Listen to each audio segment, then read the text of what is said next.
start.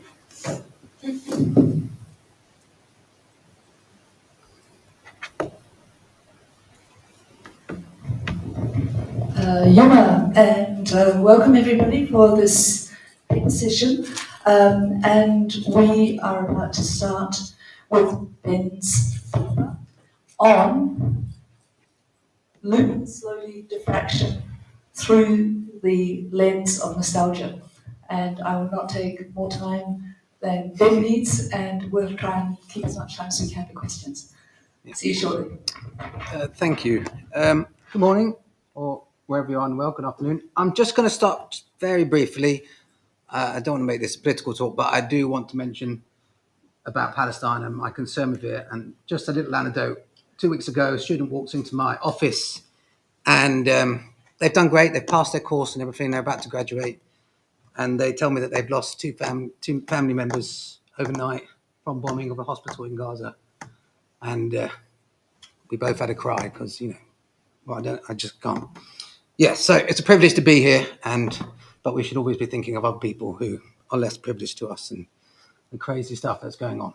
Okay, sorry. I just had to say that because I think it's important. Anyway, my talk is about tape. It's about nostalgia. Well, it's not really about nostalgia. It's about how tape and older processes can influence how the way we design musical instruments, but also about sustainability, about reuse, and about not always new is the right answer to everything, And I'm not against technology. I love technology. I'm a computer scientist. I've always done that. But in the recent years, I've thought more and more about, complexity and things like that. So this talk is just some work that I've been thinking about. And but at the end of the day, why I really love tape and when I think about it is captured quite well by this Paul Klee quote, where Ingres is said to have created an artistic order out of rest. He wasn't that interested in change and things. He wanted to kind of keep things as it was. Whereas Klee has this nice thing where he says, I should like to create an order from feeling and going still further from motion. And of course, tape is all about motion, right? And when we're playing with physical tape, I mean, you can do it on the computer too, but for me, there's something very magical about playing with physical tape where you can literally just touch it and stop it, get it to wobble and do weird things. And you might say break it even, but sometimes it does break. I'm really interested in that from a performance point of view, and music, all the music I make is with tape. But I was also interested in, and I am interested in, how musicians and other people perceive using tape. And so NIME often focuses on new musical instruments, and of course that can have many different meanings for different people. And over the last few years, we've seen some people reflecting on this. And here I'd like to focus on the notion of the new through a kind of diffracted lens. We're talking about entanglement and Barrard, people like that, of the old. So, what can we learn? But also we can fold these things in and incorporate them, and that can impact both our practice, but also how we design instruments or anything, work with our lives and go through those things. Okay. So this has been defined in recent NIMEs. I really loved the paper a couple of years ago, which was kind of zooming in on the O in NIME. So one of the reviewers seemed to completely miss the O and what I meant by that, or not me, but what the previous paper did. But it's the old in NIME, right? And there's been lots of some great papers about how longevity of things like that, and just looking at these instruments. And this really infused me to think about tape and the practices that we use as musicians and as creators. And so I haven't got a picture of my reel-to-reel today, but one of my kids, my oldest kid's going off to do illustration, and they kindly made all the lino cuts and prints in the paper were made by them, not by me. They're much better at drawing and art than I am, on the deal that I bought them some lino knives. So it was a fair deal. It was good. It seems unfair to ask my child to do labor for me without repaying them. But all these tapes are ones that I've made on the side. I mostly just work with old cassette tapes. I was a child of the 80s, and so cassette tapes were the first things I had that I could leave the house, listen to music with. I won't tell you my terrible music tastes back then, but All right, so Leo Ottens, who was Dutch engineer and developer, the inventor of the cassette tape, he said in 2016, sadly he died in 2021, but he was kind of talking about, he said it's crazy that people are still using it. It's not over. Tape had this resurgence.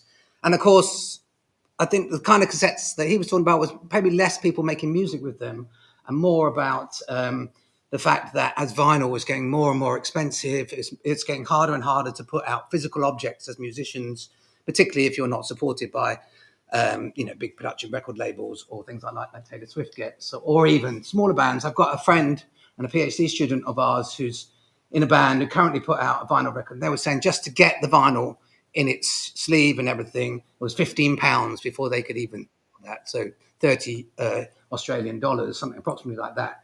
Whereas if you're a small band, that's an astronomical amount of money to get just 10 records up. But whereas tape is still reasonably cheap. So we're seeing a living thing with smaller people, single musicians putting out tapes and things like that.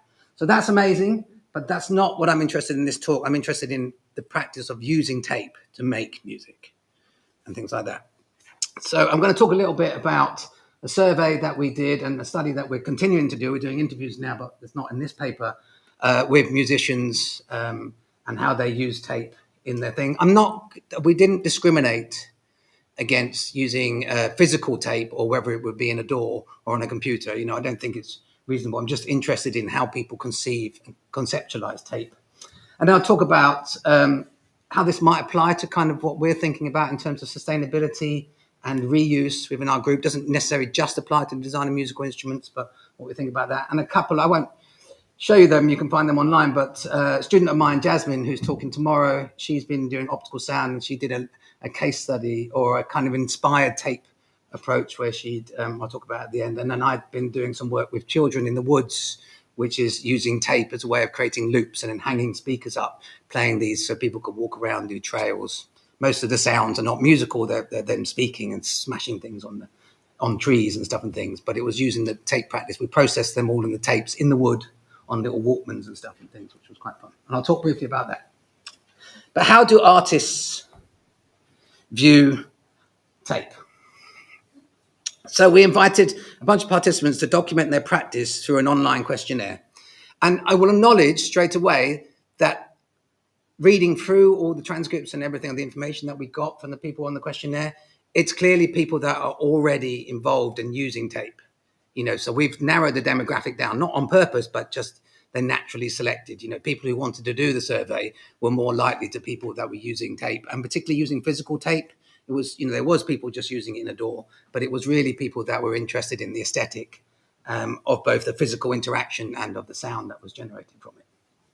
Okay, so 42 people with an average age of musical experience of between 24 years, 4 to 52 years, making music. And it was a diverse array of perspectives and descriptions emerged when attempting to define how tape is used in the process of making music. And I'll highlight a few takeaways here. And there's lots more details in the paper because obviously I can't go through that. And as kind of be expected, I think this is what I was trying to draw out. I think more than 50% of the participants said that tape was integral to their workflow and preferred a hardware or DAW-less workflow over working in the box. So there are quite a lot of music. There's quite musicians, and I'm trying to tease out here not people maybe more classical instruments where people are playing the piano and guitars and stuff, which is clearly out of the box, but people that are electronic musicians. Almost all of the participants that took part in the study said that they tended towards being electronic musicians rather than acoustic or other. They might do those other things as practice as well, but they put down that they saw themselves as electronic musicians. And I don't know if that's important, but it felt relevant at that, so forth. And a thing that came up again and again, and this is participant 28, but what they were interested in often was a way to limit and spice up the workflow. A way of kind of both in their practice itself, but also in the sounds and things that they could create. And this came up quite a few times, was that the machinery is often heavy, and this was a nice one I thought from a student who said that they were moving around quite a bit, and so chugging this stuff around was a bit of a pain, and definitely. Having from my own experience, when I've got a room stacked full of equipment, my wife is always getting annoyed at me because it's the only room that she's got to do sewing as well and things. So we share it, and I've got big machines. She's got a couple of sewing machines, so it's a bit unfair at times. And it is much easier just to have a laptop. You know, it's easier to maintain, easier to do, but there are things that maybe get lost.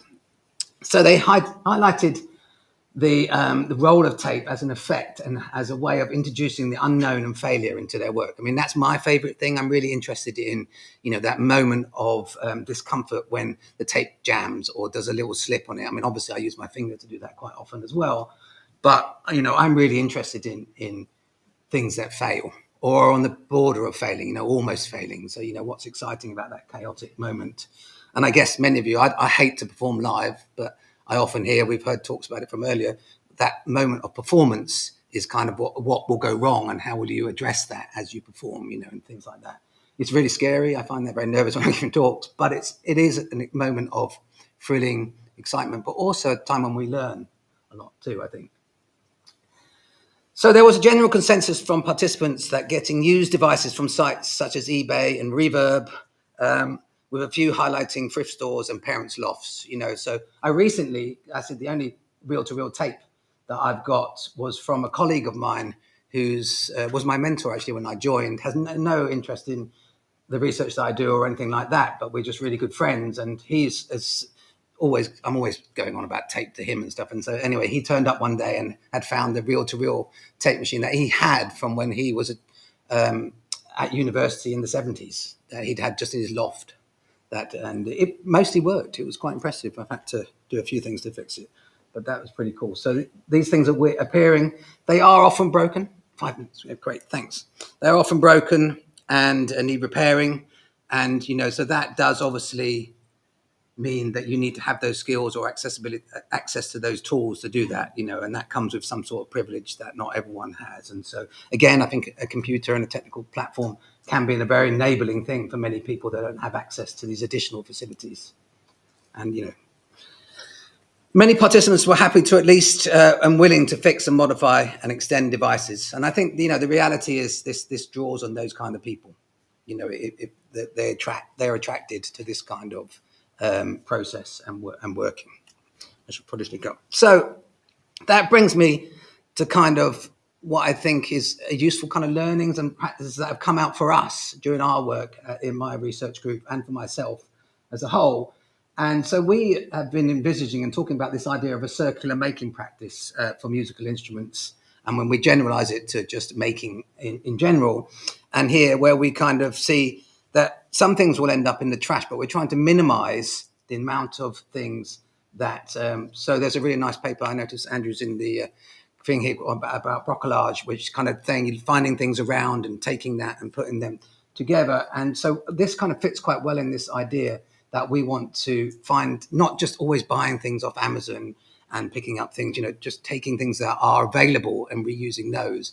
And if you're working with things like tape and things, or any kind of remaking, the skills that you're building can help enable that if you think about it and put it into practice. So we've come up with these kind of priorities that whenever we make something now in our lab, not all of us, just there's a small group of us, a subset of that, to prepare for the full life cycle from inception to disposal, to plan for maintainability and longevity, and to consider the sustainability and impact of the processes employed and the other technologies upon which we build. And I don't want to give you the impression that we are building some sort of utopia or that we are in any ways perfect. This is a list that we try to think about as we're doing things. We still buy things from Amazon. Of course we do. I'm not, you know.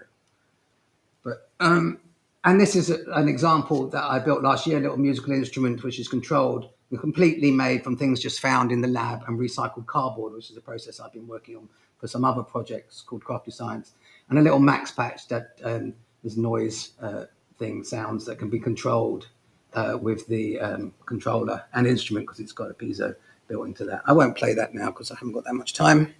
So another outcome of this work was some inspired projects that we've been doing, which are much more practice-based, which are the two ones here. So this one on the left is 16 bars, which is where I made and worked with children in the woods, in a local woods near our house, which is not near our house, but near our university, which was exploring just kind of children playing in the woods and exploring the use of making things, in particular sounds. And then we used a tape process to make some recordings. And then 2 weeks later, we came back and the the parents and public came and walked around an installation that the children had made.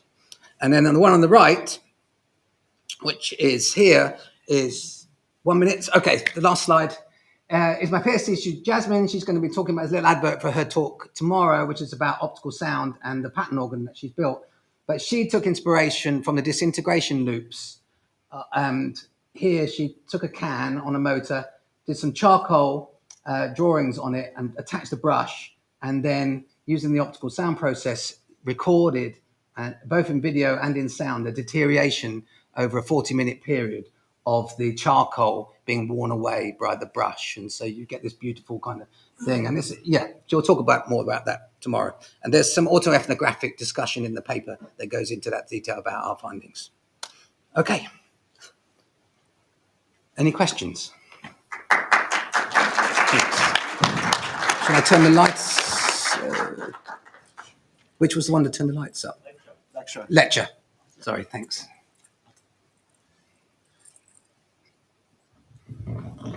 Oops. Thanks, Ben. You're making me nostalgic for my Reeboks. That's wonderful. And you're right. I think there is a lot of interest in how we are delving back into these legacies and histories of our machines and revitalizing them. Any questions? There is already a question in the room. Wonderful. Thank you. Oh. Is there just... Oh, there it is. Okay. A lot of what you're talking about really reminds me of ritual, and especially the feedback you got about it, the technology not being portable, right? That creates a space that you have to go into, similar to like a temple or the cinema or the stage. And of course, loops feel very ritualistic as well. And so I wonder if you guys have found that as well, or seen that similarity, or sort of looked into. Yeah, so I haven't looked into that. I mean, I agree completely. I think it does, and I would be lying if to say I've looked into that specifically. I mean, I've thought about it, but we have a really good student who's got a paper tomorrow, Patricia, who is Colombian, and a lot of her work is looking into exactly that, around rituals, around Ardenian kind of based rituals and loop. And so she's built this kind of sequencer that is following from a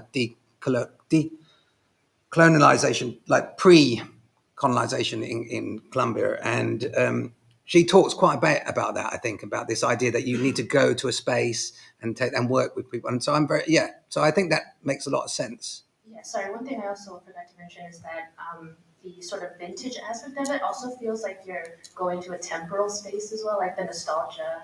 It's like a part of the ritual. Yeah, so that's... Yeah, I'm struggling with that at the moment, because I think you're 100% right.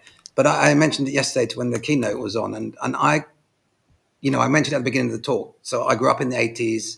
I still listen to music on tape quite a bit, and I've done that, forever. I mean, I had a little bit of a gap, I think, when I moved to the US. But so I can't separate it at the moment, whether it's a nostalgic thing for me or whether it's, an important kind of... And I don't have enough experience around that social political kind of community thing to know whether that's the case. I'd like to think it is, but I don't want to say... At the moment, I'm nervous about making any kind of pronouncements about it, because I think it's I haven't untangled it yet. But I definitely think there's a lot to unpick there. And I think the move to digitalizing everything and everything being, simplified in quotes or stuck away, we're removed from the materiality of it. The materiality of music and things is still there when it's an MP3, but it's much more removed, and that scares me. I think when I pick up a vinyl, I can get an idea of where it came from. I can see the environmental impact in my hand, but at the same time, I also get this really nice, visceral kind of enjoyment of remembering when I was a kid, unfolding those double sleeves of The Cure and whatever it might be. So there's all that tangled up that needs unpicking. Yeah, even the tape itself feels like something like prayer beads as you move it. Yeah, 100%. Now that I really love, and I love the way I often have it wound round, and there's a whole process of just touching it. It's really I find that it's peaceful. It's mindful. Yeah, 100%. So I don't do yoga and stuff, but that stuff, when I go into that room and touch that tape, I feel a lot better when I come out an hour later. Yeah, 100%. That I do believe. Yeah. Thank you. Okay, just while the questions are going around, could Isaac, I'm not sure where Isaac is, the next. Isaac is online. Oh, it's online. Okay, great. So I don't need to call him to set up. That's good. Next question. Thank you. So it's a fact of life that machines must be maintained in order to keep them for the long term. So I'm wondering, you mentioned individuals repairing their machines, but I'm wondering if you've mapped global communities that collaborate to learn how to repair and maintain these machines. Yeah, that's a good question, and so the answer is no, not yet, but it is something. So we have quite a vibrant maker community in Bristol, for example, and I am engaged with that. And Jasmine, actually, who is talking tomorrow, I keep talking about her. She's a very inspiring PhD student, but she is one of the maintainers or leads in that, helps maintain the maker community in Bristol, and we have started to think about reaching out and looking at those different communities. And I think there is, obviously it happened with the 3D printing and those kind of the growth in those communities. And there are ecosystems, certainly within the UK, I don't want to say beyond, but I imagine, of course there are. And, in Berlin and places like that, where people are supporting other people help fix machines. Like I can't, when I first learned about tape, I didn't know how to fix a tape, but there's other people in Bristol who's helped me do that, and things. So I think that's a really interesting area. I'm really interested in community and about how that is built up. I think these physical machines help enable those things because you're taking something and working on it together. There's a shared experience that you don't get when you're sat in front of a screen. At least it feels like that to me. Again, I haven't done studies on that. So yeah, I think that's really interesting future work, and that's one of the things I want to do. I think, yeah. Thanks. That's great. Unless there is one with. Oh, there's a question online. Sorry. Just open the It's a question online. Okay. This will be our last. Thanks. It was just a short question, Ben. Raul Masu online was just asking, how do you plan for the full life cycle of an instrument in your lab? Oh my gosh, that's a long question that I could answer straight away. You can answer it in a short way. Yeah. So I think it's coming back to this ecology of looking. So one of the things I'm quite interested in at the moment, there was a really nice book that Raul and I he pointed me to as part of the environmental group for the NIME environmental committee, is looking at the ecology of music. And I'm kind of interested in the ecology of the instrument, looking about where those things, where things are sourced from and how things, but also there's that side of it. I think there's the materiality side of it and how things are sourced, how things can be recycled, when things need to go to the tip or the rubbish dump. I don't know what you call it here, but get because some things do have to be disposed of. We need to dispose of those carefully if they're batteries and those sorts of things, and if they've got chemicals in. And other things can be reused or hung on the wall, as we have with our little Game Boy in that picture. And so I think that there's that side of it, but there's also the life cycle of being able to repair it and so maintaining it. And so I know there's a paper, actually, I think I was on it tomorrow maybe, or maybe later today, that's looking about how we can document NIMEs and things like that. And, and I write a lot of software. I'm into writing software. That's my main thing. And I realized that I hardly ever document it because, I can understand it. And that's not a good practice if I want it to be sustainable for someone else. And if I'm making open source software, that's an important aspect of it. Otherwise, it's just going to bit rot. So I think there's lots of questions and things to think about, and that's actually the thing that one of the things I want to come out of that project is to be able to answer that more robustly. Great. Thanks so much, Ben. And wonderful presentation. Thank you. Thank you.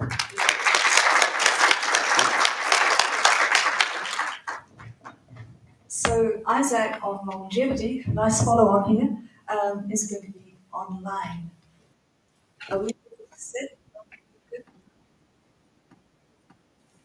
Okay. Hopefully everyone can hear me okay. Yes, we can. Great. Okay, so I'm Isaac. I'm a PhD student in computational media and arts at HKUST in Guangzhou. And my co-authors on this paper are Raul and Ardan, who really shared their knowledge of NIME and these practices in NIME and helped me pull this paper into something more readable. And in this paper, I'll go into a discussion of our investigation into longevity of deep generative models, and assess what parts of these are available in the papers in NIME, and our recreation of some code and pipelines and what we learned along the way. Over the past few years, there's been like lots of discussion around these values of long-term use, as Benedict just sort of touched upon. And the longevity of NIME is emphasized in a number of different ways. So we have like Marques Bollon looking at longevity as a way to preserve knowledge of NIMEs, Mariale looking at it on the angle of longevity as a condition for virtuosity. Of course, like Raul and others discussing the environmental impacts of what's made and the reuse. And then something we'll come back to later is Astrid Bin's work on discussing documentation and how this can aid critical reflections in the space. But overall, many of these perspectives touch on this angle of documentation. And so in relation to that, when we're looking at deep neural networks and generative models, they pose like these unique challenges in reuse. They can be opaque in how they operate, and they can be compute heavy to retrain and hard to document the detail of. And in Jordan and Karamir's systematic review of machine learning in NIME from a couple of years back, they talked about how source code of models is this necessary process to make the system live. And with that, you can then evolve and reuse it in the community. Again, emphasizing documentation efforts here. And I think this is particularly present in machine learning because of how rapidly it's changed over the past decade. With what's possible, it's got this technical newness all the time. And with that, there's like a tide of obsolescence and depreciation and the deprecation of code. So it's fast moving, so things can get swept up quite quickly. So we kind of decided to look into this aspect because of this. And we thought about the different approaches of how you might go about reusing these deep generative models, and I've kind of proposed splitting it in these 3 ways of looking at it. There's models you can reuse right away, but we have the code and we have the pre-trained weights. You can put them together and go. There's models that we can retrain. So we have access to the code and we have access to the original data set that was used, but we don't have the weights. So the downside of this approach is clearly like there's an expense both computationally and financially, which in turn is like an environmental concern, because there's no need to have everybody retraining the same model towards the same results every time. But that's another way of activating them.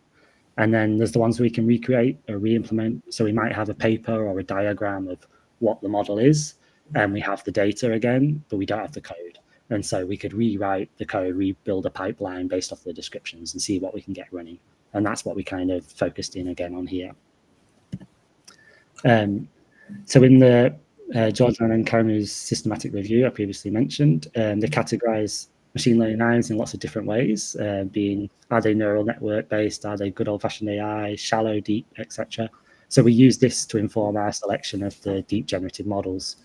And we had these 17 papers presented in past NIMEs and looked over them for different aspects that we described before. So we checked for the code availability by scanning for links to repositories, things like this, and kept notes on, is the data set publicly available, is it a private data set, and do they have pre-trained weights? And from this diagram, you can see there's a lot of papers describing training new models, only a couple that reused the same model again. And around half of them split on private data or public data. So for example, private data might be something like some sensor data they've hooked up, EEG data, body motion, something like that they're feeding into their model. Whereas the public data tends to be MIDI data sets of Magenta Groove and Maestro. So it's like this. And the ones that we're using, the publicly available data sets, were nearly all MIDI data, which I found quite interesting. So maybe the private data is more experimental with the type of data that people use. So as we narrowed down, we ended up with these 7 papers that fit this previous description of this recreate case of ones where we have access to code and we have a description of the model, so we could try and re-implement it and retrain it. And I've emphasized here, we're not trying to fully recreate the NIMEs here. We're just looking at this one aspect of, can we rebuild the code in some way? And so often we'd hit upon these issues of like, it's a best guess implementation. We look at what other people might have tried, other GitHub repositories describing similar models and try and assemble something. And an aspect here is like, can we reuse parts across the board? And as we expected, there's like many challenges and probably desired many challenges that occurred along the way here. And probably the biggest one would be data preparation. So although we have access to the same data sets, the way that they get pre-processed can be like very different, we found. For example, filtering them to certain keys or timing into subsets, representing these in many different ways. I think there's a lot of novelty in the tokenization methods that people described.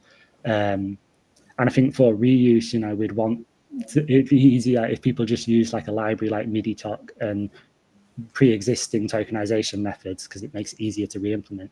But I think that experimentation with the tokenization was quite interesting. And it's often hidden, and perhaps it's under-documented in the aspect that it ends up as a subsection in a description of chaining the model, when there is a lot of novelty there that could be expanded upon. And often, yeah, we have these implementation details that disappear from papers, and when you try and re-implement something, you don't know, like, oh, how many layers of this, how long were things trained for, such like that. And I think that's partly like authors wanting to retain some flexibility in what they're describing. They don't want this is exactly it. It's the general idea of it. But also there's a lot of like boring little details that aren't great for like word count in a paper. But again, that would probably underscore how having supporting materials is valuable if you value that reproduction. And another point here is that we were just working on my MacBook. We didn't have lots of GPUs, so I wasn't training these models to full completion to compare the quality of the sounds coming out of them.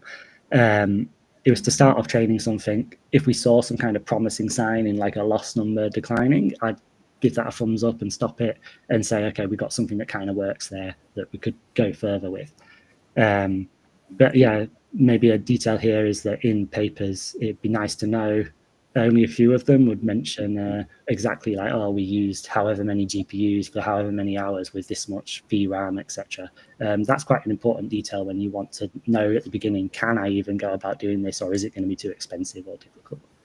And with the benchmarks in mind, we often see these like subjective listening tests, and I think maybe thinking more around like how would we compare something that I've remade to what someone did in the past? Is there some kind of benchmark that we could agree upon, or even just place in a paper like, oh, we noticed it does this at this point, then there's some way of comparing it. And to reflect upon these like practical observations, we wanted to connect this back to the wider discussions. And so in this like diagram, you see we have these like nodes of BIN's 5 documentation principles. And we kind of suggest here probably kind of obvious concerns, but the availability of data, the availability of weights, the design for reuse, and all of these architecture hyperparameter details. And at first we tried to connect these together, like connecting openness with availability of data, but we found like there is just a lot of overlap. And it's more of like a web than a to-do list of documentation. It's these are interesting things to try and think about while you work upon it. And I'd also note here that so most of this work took place 18 months ago. And I think over that period of time, we've seen like a lot more uptake of platforms like Hugging Face for sharing data sets, for sharing model weights. So there is already a promising move in this direction. And then another note here would be that, of course, sometimes data is private and sometimes models are personal. And so what might be guidelines for feeding accessibility and could suddenly become more perverse when it's something that you feel uncomfortable with. So I think in that aspect, it's share what you can and then maybe describe what you can't, and give people ways to get to where you were. And so coming to a kind of end here, while remaking things, I had these sort of semi-trained parts of models, and I started thinking about the fragmented reuse of these things and assemblages of models, like taking tokenizers from one and placing it on another. And I think this disfigurement comes along with being open to share works. So people might explore new interfaces over models, new ways that the variables exposed and manipulated. And also on this, people could retrain on different data. So do the novelties of a model that was trained on classical MIDI piano hold up when you move it into different musical traditions. I think these are like interesting things to play with, and they're interesting that if we are able to share these models and the ways we build them, those are things we can explore. Of course, this kind of raises questions and touches on like ethics and consent of like the author's original intents and what other people do, and maybe like the exact recreation or reactivation of past DGM NIMEs isn't the aim, and it could be that we end up with more disfigured versions. But I actually find that as quite an exciting direction than like a perfect healthy resurrection. But overall, across the board, I think the efforts of like the sustainability team in NIME of sharing NIMEs and how we might go about doing that, not just of deep learning models, but all kind of aspects of them, is something to continue pushing forward. Okay. And thank you for listening. These are our emails if you wish to contact us.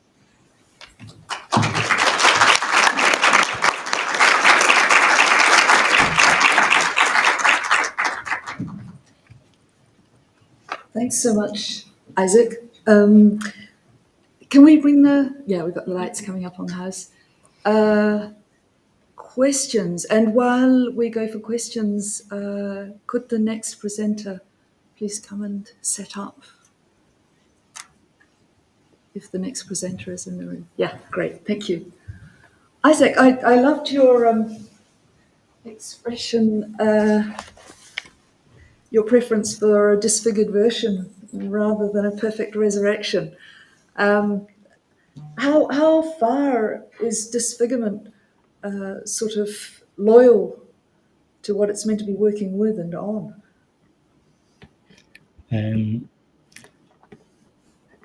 I'm not sure how to think of that. I think I found that the disfigurement, it kind of brings a new life to things. It makes you appreciate what the original authors did with their work, and like where they got to, but it then allows you to like steer things in a new direction maybe. Yeah, and there is like, I mean, it goes back to the Frankenstein. There is this like, as much as Frank the character is like the monster is a monster, horror. It's also something that is trying to live in the world, and yeah, it's an interesting character to play with, I think. Yeah. Any questions up in the room? I've got. Okay. The other thing I was thinking when you were talking about share what you can and describe what you can't.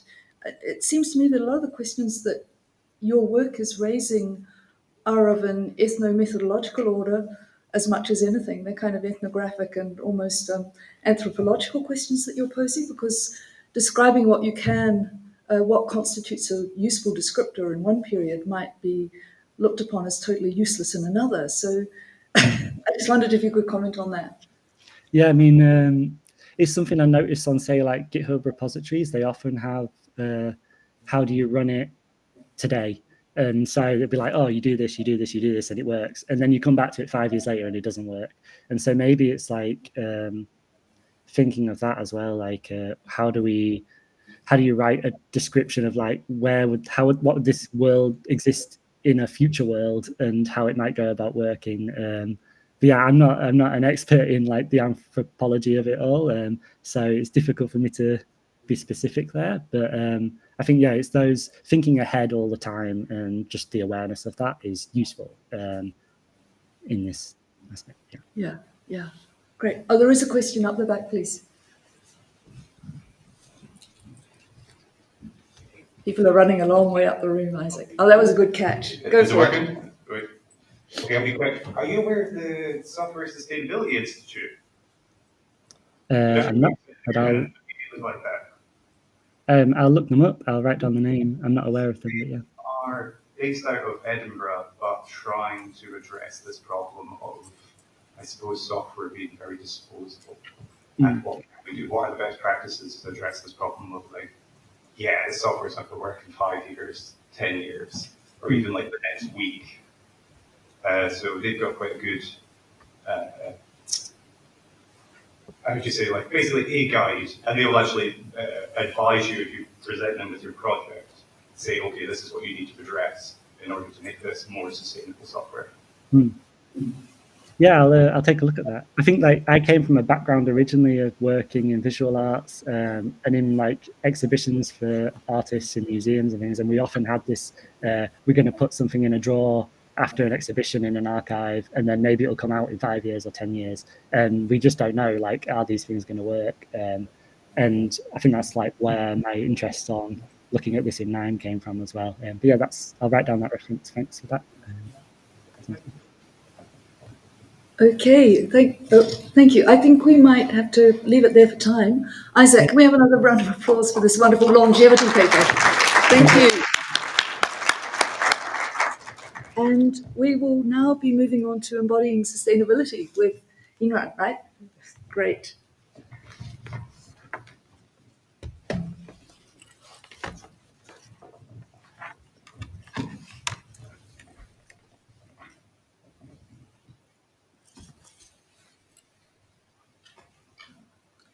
Should I give you a sign, just a hand sign for 5 minutes to give you a sign when it's 5 minutes from the end, if you like?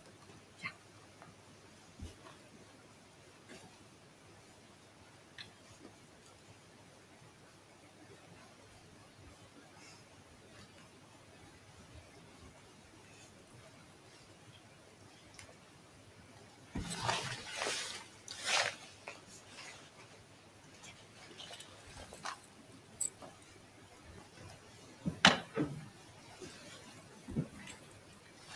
Okay, hello everyone, and thank you for having this opportunity to share some findings and insights in relation to sustainability in NIME research.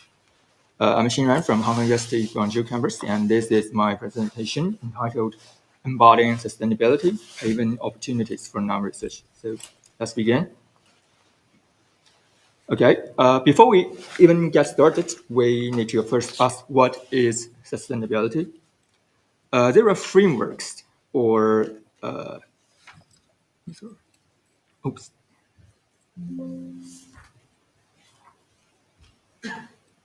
Okay.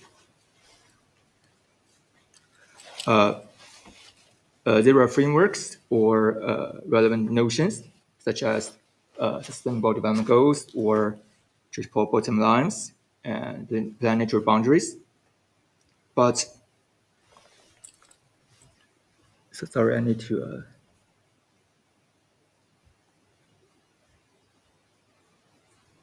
Okay.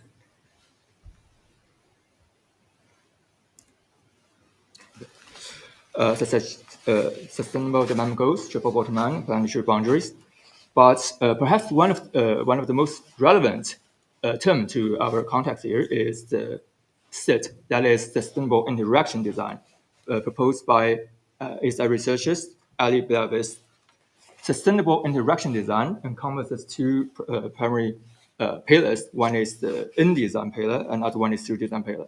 The in-design, as most of you may already heard about that is reducing the environmental impact, such as material consumptions or energy efficiency, carbon emissions, etc. But what we are going to talk about today is the through-design aspect, which is to promote awareness or reflections on sustainability via interaction, both in terms of the functionality and artistic expressions. So this is a very small example from BCI research. That is a kind of a physicalization of ecological footprints of food industries.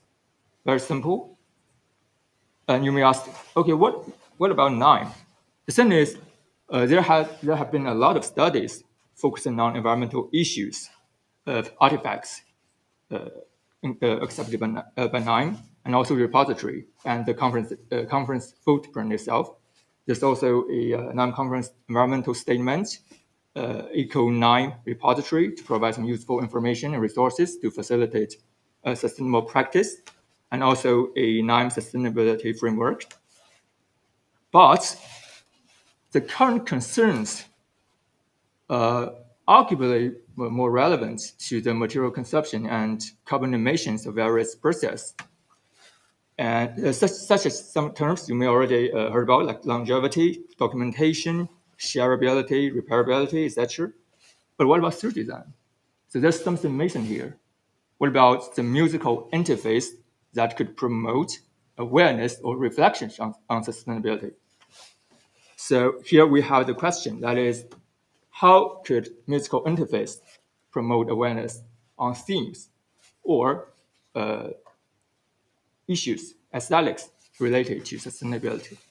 We first implemented a series of literature review in NIME and all proceedings from ACM, to understand the current state and also the paradigms. The outcome of this process is the sound aesthetic strategies to understand how sound as a primary media could be leveraged to raise people's awareness, to express concerns, themes, or aesthetics in relation to sustainability. Then we organize a design workshop and invite practitioners to conceptualize some design ideas of such musical interface. The aim of this workshop is to observe the process and identify some challenges or opportunities that can be encountered by practitioners. So here is the 7 strategies of sound aesthetics. It's essentially 7 clusters of musical interfaces, including playing natural sounds or soundscapes to foster a kind of human-nature connection in the context like the longing of distant nature in the urban space. Also making noise or glitches as a way to represent the negative impact human activity has led to, or juxtaposing natural sound and unpleasant sounds to highlight this impact and the fragility of the natural soundscape. Also, verbal dialogues as a way to compose and to contextualize social debate of sustainability issues, or sonifying environmental data or biosignals. There are also 2 types of traditional Isai means to either musically enrich non-humans or sonically persuade or remind humans of their unsustainable behaviors. The thing is, these 3 are simple examples. The left is an installation from a technique that sonifies soil's moisture to reflect the climate change. There's also the top right is a wearable that could sense pollution data in the air of urban space. The bottom right is a telematic sound art that could help urban dwellers to communicate with the soundscape in natural environment at some time, to listen to the soundscape of that natural environment.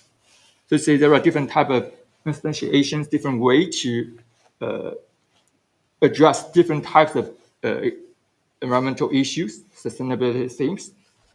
We can say the 7 sound aesthetic strategies or 7 approaches are mostly sonification or sound art deployed somewhere, especially in that natural environment, and also listening practice to help you to attentively listen to that nature soundscape. So this is the 3 literature review we conducted in a sequence. Overall, we first implemented 2 literature review in NIME, and we identified 9 musical interfaces that explicitly raise awareness on sustainability issues. Later, we implemented another literature review in ESAM database to examine all proceedings with the similar key terms, and we identified 26 musical interfaces. The pie chart on the right side display all the themes from the 2 corpus. The thing is, the first interesting thing to say is that we have 2 common themes that appear in both corpus, that is climate change and pollution. But something unique is in NIME, we found a very unique thing, the waste revaluation, that is to use waste electronics, waste materials, but not just for longevity or reusability, but to utilize its aesthetics. As for ECM database, we found a very unique thing that is, like I said, human-nature connection. A lot of instantiations explicitly aims at addressing human-nature disconnection. Well, we could not find any similar cases in NIME literature. But there's something interesting here. We will get back to this topic later. Okay, here are some final thoughts. Overall, NIME has a history of mapping environmental parameters to reveal the hidden environmental dynamic. But we reckon that the embodied experience of such zonification to directly raise, to explicitly raise awareness on environmental issues are lack of examined, are underexplored, because many of such instantiations in NIME are they did not explicitly mention the potential benefits to raise people's awareness. They may use sensors to detect different types of environmental parameters like air quality or even pollution data, but all of these are just briefly mentioned. Another issue is there actually exists a lot of sound arts to be deployed in natural environments in NIME literature, but few literature actually highlights the benefits to foster human-nature connection. Well, I mean, at least if you mention that, that can be considered as a kind of explicit connection, okay, to sustainability design. Without such mentioning, this literature cannot be included in our corpus. Thus, it might be lack of exposure and impact on sustainability. Another thing is, when it comes to sustainability through design discourse, the Salvo oftentimes question the effectiveness of through design in ESI context. Well, this is a very substantial critique, as many sustainability through design practice in ESI face to overly idyllic or idealistic applied scenario, but it may not be a very proper criticism in the context of NIME. Of course, we probably have to confront such criticism, like someone designed a musical interface to promote awareness on sustainability. The critics might say, is that effective? Have you evaluated that with audience? The suggestion I could provide here is, as practitioners or artists, you're recommended to invite audience to experience your musical interface and evaluate if they could have an augmented or enhanced embodied understanding of environmental issues. But ultimately, the stance here is musical interface is a kind of culturally charged object, just like books. Like, have you heard about a novel like All Quiet in Western Front? That novel is an anti-war book. You cannot expect a book to effectively end a war. Similarly, musical interface as a culturally charged object is not an utilitarian tool. So effectiveness in the context of HCI often critique such functionality, utilitarian functionality, but musical interface perhaps should be exempted from such critics. So please be critical of this challenge. And lastly, some musical interface emphasize human-nature connection, like those instantiations in ECM database. But such instantiations can be double-edged swords, because on one hand, you may propose a kind of non-human co-performance or non-human collaboration or human, non-human, let's say, kinship. But at the same time, you may lead to unintended incidental impact that might be intrusive to the non-human dwellers in this ecology. So please be critical of how non-humans are involved in such a practice. And that's all of it. Thank you.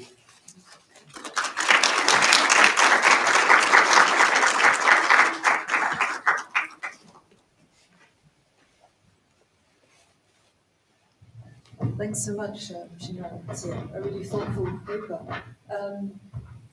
Questions, or do I kick off with one? Questions in the room while we feed through? Yes, please. Could the next presenter please, while we set up? Okay, great, thank you. Is the mic on? Hello? Okay. Thank you for the presentation. I was really interested in what you were saying at the end about exempting musical instruments from that kind of critique. And a lot of your presentations seem to be about like instruments that raise awareness of environmental issues, that get people thinking about that. And I think about art pieces is where the goal is to raise awareness, to sometimes like encourage people to go into activism mode or to like then be agents of change. Is that something that you see as a goal, or do you have like when you're looking at these instruments that incorporate environmental aspects, is the goal to raise awareness and thus like create change, or is it something else? Thank you very much. This is a very good question. Based on the according to Davis, sustainability through design aims at raising awareness or facilitates sustainable behaviors. It doesn't mean it has to make a significant change, or it's really a matter of degree, because once you raise awareness, that can be considered a kind of a change. Otherwise, you're talking about real substantial change in lifestyle or everyday behaviors. Honestly, musical interface is not a utilitarian tool. You cannot expect that to be this effective to achieve such a significant change. Just to raise people's awareness at best, but that's still a very beneficial outcome. That's it. Thank you.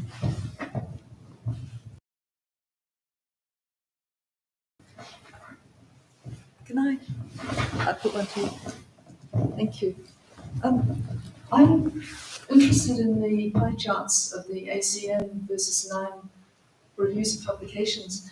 And I'm a little curious, I really like your emphasis on culturally charged as opposed to utilitarian tools, although I think the problem is that culture's usefulness is not recognized. But it's this question of, given that a lot of aesthetic work or artistic work is not documented and cannot be documented in the peer-reviewed academic communities of ACM and even, dare I say it, sometimes of NIME,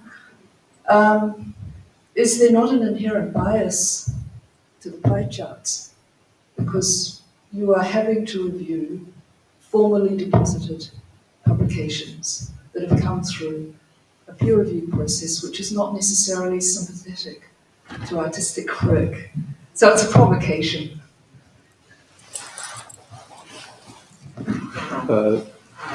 I would say for this paper, our focus is to synthesize the strategies that our primary concern. We want to understand how musical interface can be used to achieve that, and what's the common approaches. As for the distribution, we want to provide a general reference to that people know what kind of things can be involved. But in terms of the percentage, it's just for reference. And it's actually not our primary concern for this paper, as it's not the systematic literature. It's using review as a method to synthesize approaches. Yeah. Any other questions? No? I think we're going to have time to catch up throughout the day, unless there's a hand going up, but that was really great. Thanks so much. And so another round of applause, please.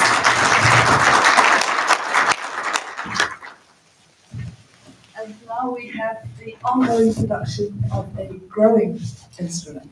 Thank you. I'll give you a hand sign, or your 5-minute sign. Okay. Yes.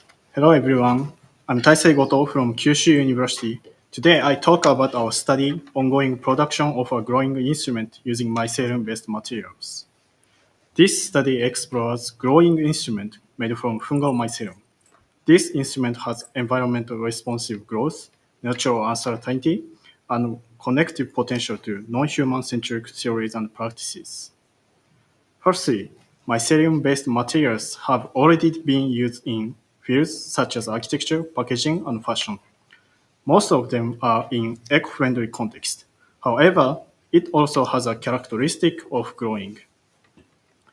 When using mycelium for musical instrument, it is important to focus on its growth, because it might be possible to create an instrument whose condition and timbre change as it grows. The change will likely take a long time, but it can be connected with unique and meaningful expression. To realize this concept, we made a flute-like instrument using a tube made from mycelium. Flute has a simple principle. Changes in the tube affect its resonance and timbre, so the growth of the tube will be reflected in the sound. And by making the growth of the tubes uncertain, it can be entangled with practices of experimental musicians such as John Cage. Especially Cage, in his essay, he talks about the relationship between mushrooms and music, and even mentions the possibility of mushrooms becoming a musical instrument. In recent years, people have collaborated with non-human partners. Such works always involves more or less uncertainty. From non-human centric perspective, James Bridle reminds us that this uncertainty makes everything equally important. In most prior examples, mycelium has been grown and then deactivated for use. On the other hand, in order to take a non-human centric approach, we pay particular attention to the material's emergence and the growth induced by environmental factors. So now let's talk about fabrication process. It's quite simple. First, we fill a casting foam with substrate containing fungal. Once the instrument is able to stand on its own, we remove the foam and let it grow freely. Following this method, we made a growing instrument in different seasons. In spring, we succeeded to make a playable sample. Today, I have dried sample, so sound is like this. Unlike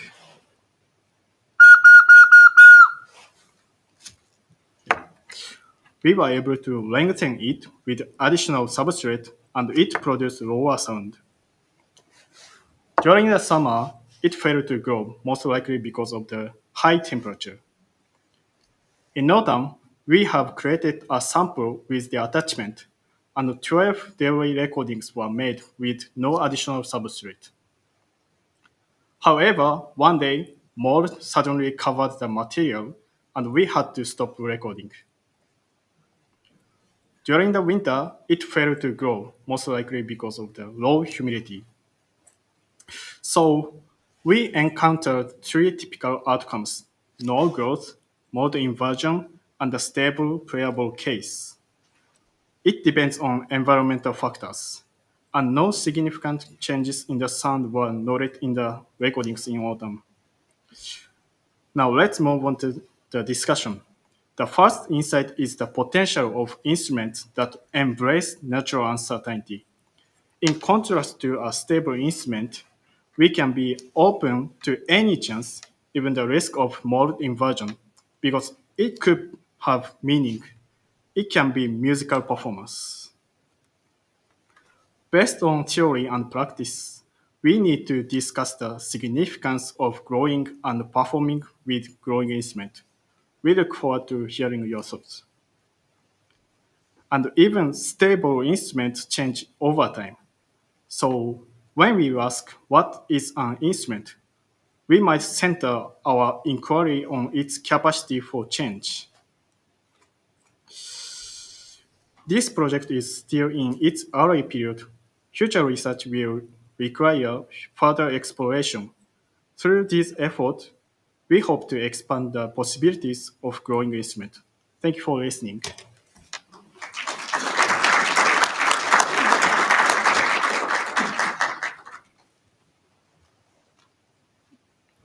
Can we have house lights up, please? Thanks, Taisei. That's great. Thank you. Okay, we need to grow some questions, please. I'm sorry. Yeah, there's a hand up there. Well, there's a hand somewhere. Somebody was pointing to another hand. Wow, this is a direction. Hi. Hi.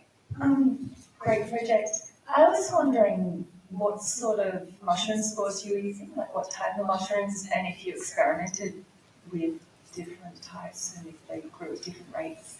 Sorry. What types of mushrooms? It's oyster mushroom. Do you want this? Oh, yeah. It's oyster mushroom. And have you looked at other mushrooms? No, but yeah, I should do it as soon as possible.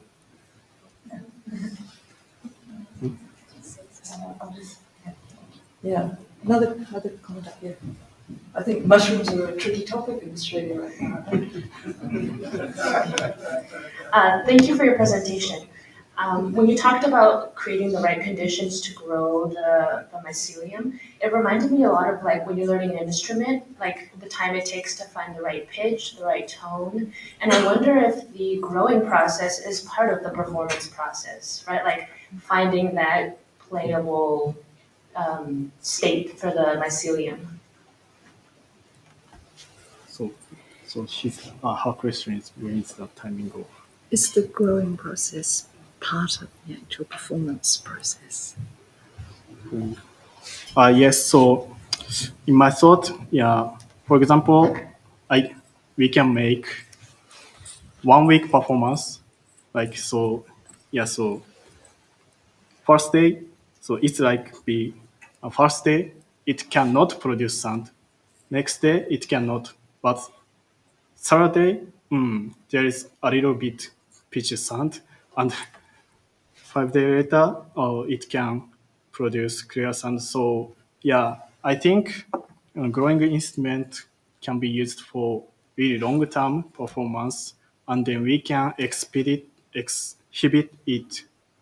So and then can I introduce performance I did?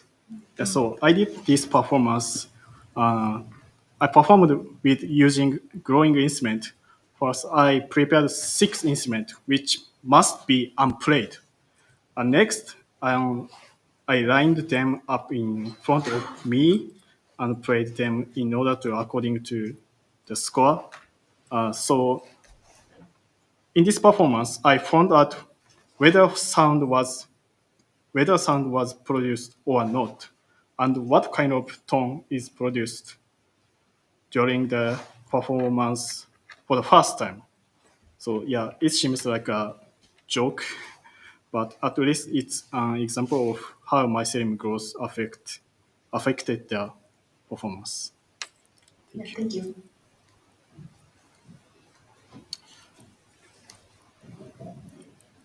Other questions? I've got a quick one. I was fascinated by the differences in growth during different times of the year. of course, the winter no growth. Yeah. And the autumn growth, but it's almost as though your durational performance could be a climate change indicator. I'm sorry, that's a crazy collapsing of systems, but summers are changing and winters are changing, and maybe a growing instrument is also an indicator, longer term seasonal changes. It's a comment. Yeah, thank you. Any final question? Yeah, please. Yes. Have you thought about any other instruments? The wind instruments looks cool, and then I Yeah. thought any other instruments would be also interesting. Yes, thank you for your question. Yeah, I thought to try to other instrument like drum. So maybe we can make frame of drum with mycelium, and yeah, so the frame can change and the sound can change. So, but we didn't try it. Thank you. I think we have to wind up there, so please another round of applause for this wonderful mushroom, the killer app. Do you want to announce anything? Thank you very much. Folks, what a wonderful session. Unusually, we're running ahead of schedule. So please, we've got morning tea available. It's probably timed for 10:30, so if they're not quite ready with that, you can just hang around for a few minutes until there's more. Great comment.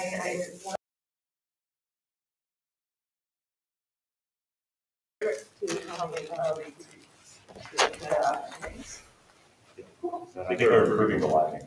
We're going to do lighting with it.